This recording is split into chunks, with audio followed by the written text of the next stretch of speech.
I'm Linda Hutchinson. Today I'm going to show you how to keep ribbon from fraying. Very often when you tie a bow on something, the edges start to unravel and it just looks messy, especially if you're making something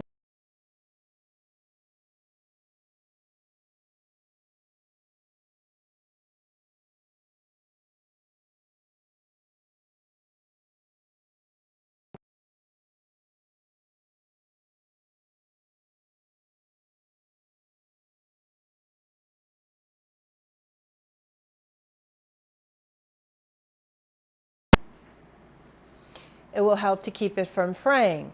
But sometimes it needs a little extra help, and so you can use clear nail polish, and on the underside of the ribbon, the side that is going to be on the back of the item, just gently put a little coating of polish just right on the edge, and when that dries, that will keep it from fraying. Thank you so much. Hope this was helpful. My name is Linda Hutchinson, and have a great day. Bye-bye.